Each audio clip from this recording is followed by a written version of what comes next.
بسم الله الرحمن الرحيم. الحمد لله وحده والصلاة والسلام على من لا نبي بعده ثم ما بعد. Ассаламу алейкум рахматуллахи ва баракатуху. Андан кейінгі тағы бір амал. Ал-иқбал алаллах уал-ихласу лаху. Мұнда жатқанда Аллах Таалаға толығы менен аға қайрылу. Қалыс Аллахтың өзіне қайрылу керек. Аллахқа ихласыз менен, чынчылдығыз менен Аллахқа беріліш керекпіз. Мына ошондо дагы Аллах субхана ва тааля бизди ар кандай көздөн сактоочу зат. Аллах өзү сактайт. Ар кандай кооптуу абалдарга түшүп калбасын. Ал Аллахка дайыма кайрылыш керек. Ал-инаба. Эми ал-инаба ва тауба.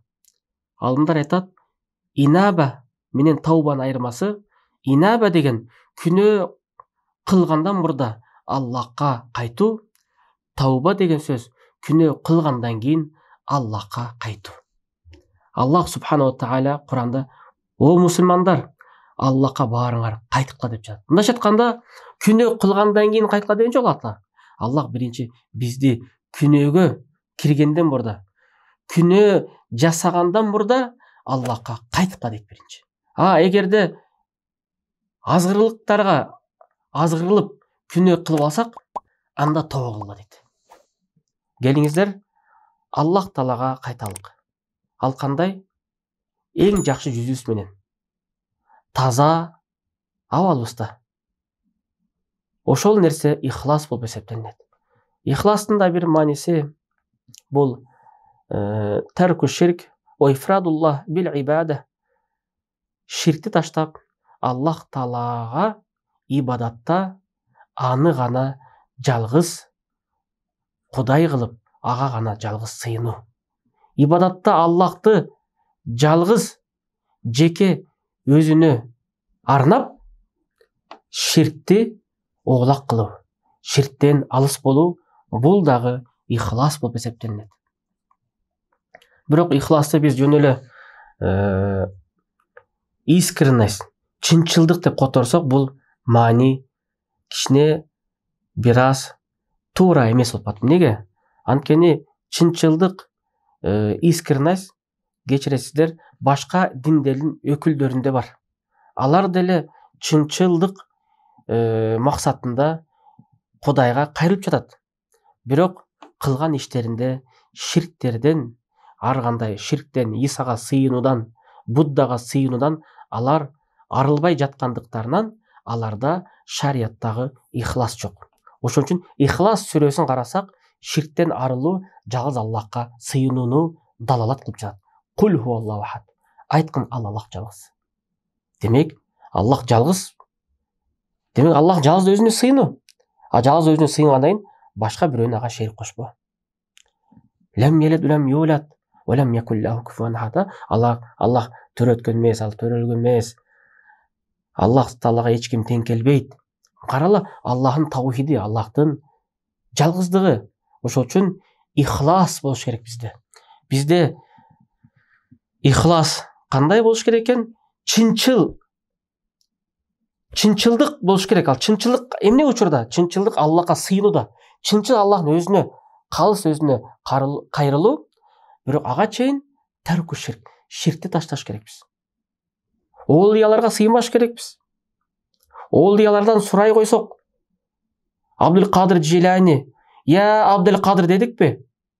Я баланча, о түкүнчө деп туруп, оолиялардын аттарын атап, алардын мүрзөсүнө келип кол көтөрдүкпү? Бизде ихлас ошол эле учурда жоголот. Неге? Ихлас Аллахка гана таандык. Ширкти таштап, жалгыз Аллах өзүнө кайрылуу. Андан кийинки амал, бул эң негизги амал. Ошол менен керектүү амалдардын бири дагы кирет, бул тауба илаллах. Аллах Таалага тооба кылуу. Демек, кайсы бир адамдын күнөөсү бар болса, андыктан албетте баардык адамдан күнөөсү бар. Пайгамбар саллаллаху алейхи ва саллям айткан: "Куллу бани адам хатта илля Яхья ибн Закария". Баардык адам баласы катачыл Яхья ибн Закариядан сырткары деген. Демек, баардыгыбыз катачылбыз. Баардыгыбыздын бир кемчиликтерибиз бар. Таза адам жок.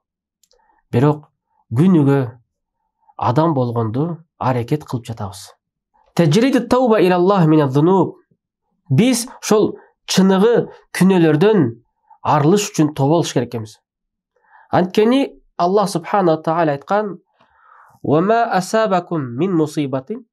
Силерге эмне гана бир бале, балким баленин ичинде сыйкыр, көз тийүү, душмандын зыяндыгы, адамдардан болгон шайтандардын зыяндыгы, жиндерден болгон шайтандардын зыяндыгы силерге жетип калса деген сөз. Вама асабакум мин мусиба.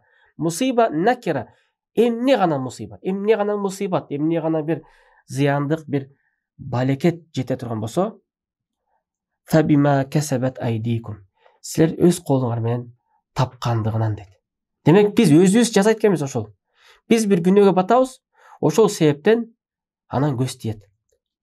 Мактануу дагы күнөө. Анткени Аллах мактангандарды сүйбөйм деди. Мактана койдуңбу, күнөө кылдың, бирөөнүн көзү сага момент дароо эле жабышат. Бирөөнү урдуңбу, ал күнөө. Ургандан кийин ал келип туруп сени өлтүрүп кетиши мүмкүн, аузубилля. Бирөөгө жамандык кылдыңбы, ал балким сага сыйкыр окутушу мүмкүн. Демек, сага сыйкыр окутатканда көп адамдар айтат: "Мага сыйкыр окутуп коюптур" дейт. Өзүн тим эле пайгамбардын деңгээлине салып коет да. Таптаза киши да, эчтеке кылбай эле жүрүлө, билбейм, мага сыйкыр окутуп коюптур, мен сыйкырланып калыптыр, мен таптаза кишим деген.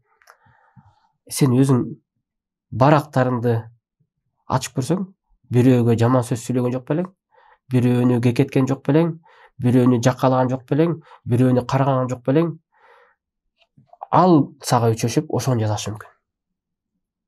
Ошол үчүн Аллах айтты: силерге эмне гана мусибат жетсе, ома асабакум мин мусибатин фабима касабат айдикум. Өз колуңар менен тапкандыгынан силерге мусибат жетет. Жөн эле мусибат жете бербейт силерге. Бирөөгө аңгазып өзүң түшүп калба. Ошон үчүн бирөөнү каматам деп өзүң камалып калба. Бирөөнү өлтүрөм деп өзүң жолдон кетип баратып сени бирөө өлтүрүп кетпесин. Бирөөнү сабайм деп сени сабап кетишпесин. Көрдүңүздөрбү? Биз бирөөлөргө зыяндык кылбаш керекпиз. Зыяндыгыбызды жеткиргенден коркуш керекпиз. Неге? Бизге дагы Аллахтан бир мусибат келет. Азыр адамдар ушундай да, коркпойт. Тетиги окуталык сыйкыр. Тетини камайлык. Тетигини жоготоболук. Тетигин да бирдеме кылалык деп. Бирок Аллахтын алдында, Аллах дагы периштелердин алдында айтсачы, тетигини жоготоболук. Тетигини кыяматта тозокто камайлык. Ошол сөзгө өзүбүз түшүп калсак, көрүп атпайлыкпы азыр жашообузда? Ошол үчүн биз Аллах субхана ва таалянын алдында өтө этият бололук. Бирөөгө зыяндык бербейлик. Бирөөнү коркутпайлык.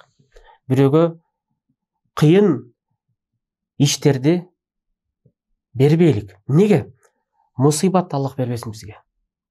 Биз кайра элге жакшылыкты жайылталык. Демек, жакшылыкты кылган болсок, жакшылык өзүбүзгө кайра кайтат. Жамандыкты кыла берсек, жамандык өзүбүзгө кайра башка жол менен кайтат. Эң акыркы ошол баардык себептерди, сактана турган себептерди өзүнө камтый турган негизги бир себеп көз тийген сактаган. Бул таджриди таухид. Аллахтын жалгыздыгын билиш керекпиз. Аллах субхана ва тааля жалгыз жаратуучу. Аллах субхана ва тааля жалгыз рызкы берүүчү. Аллах субхана ва тааля жалгыз жоктон бар болуучу, бардан жок кылуучу. Бул анын кудайчылыгы эмес, анын рубубияты, анын падышачылык жалгыздыгы. Андан кийин Аллахтын жалгыздыгы, анын кудайчылыгында. Аллах гана жалгыз сыйынууга татыктуу зат. Аллах гана дуага татыктуу зат. Аллах гана намазга татыктуу зат. Аллах гана саждага татыктуу зат.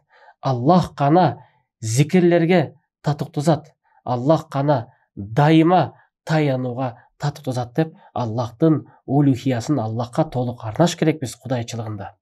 Андан кийин Аллахтын ысым сыпаттарын, Аллах мээримдүү, Аллах ырайымдуу, Аллах улуу, Аллах улук, Аллах өйдөдө, Аллах бийикте, Аллах өз аршынын үстүндө деп биз иман келтирсек, анда биздин дуаларыбыз анда түз болот. Анда Аллах субхана таала дуаларыбызды кабыл кылат.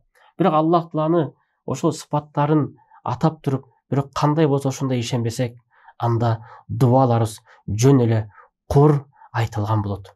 Келиңиздер, көздөн сактануу негизги камтый турган нерсе бул Аллахтын жалгыздыгын билүү, Аллахтын таухидин билүү. Анткени Аллах жалгыз, анын шериги жок. Ошол ааламды жараткан Аллах, сизге бизге рызык берген Аллах. Аны ошо Аллах таала баарыбызга рызык берип, баарыбызды жоктон бар кылып, бардан жок кылгандан кийин ошондой кудуреттүү зат турса, ага бирөөнү эмне кылабыз шерик кылып? Неге бирөөдөн сурайбыз? Эмнеге бирөөнү ыйык тутабыз? Бир гана Аллах өзү ыйык. Аллахтын алдында Малакун мукарраб, жакынатылган периште Жибрил сымал, Набиюн мурсал, жиберилген элчи Мухаммад саллаллаху сымал, айтор аулиялар Абу Бакырдай, Умардай, Усман, Али, булар дагы Аллахтан башка буларга дагы сыйынганга алар дагы татыктуу эмес. Бир гана Аллах субхана ва таала сыйынууга татыктуу зат экен. Андыктан келиңиздер, Аллах таала элибизге көз тийбесин. Альхамдулилля, биздин элибиз мыкты динди карманып, Аллахка сыйынып жаткан элден болобуз. Аллах субхана ва таала ошол кыргыз элибизди ар кандай баледен сактасын. Ар кандай көз тийип калуу иштеринен сактасын. Андыктан Аллах субхана ва таала бизди өзү колдоп, өзү коргоп, Аллах таала ар кандай баледен бизди кутулсун. Ассаламу алейкум ва рахматуллахи ва баракатух.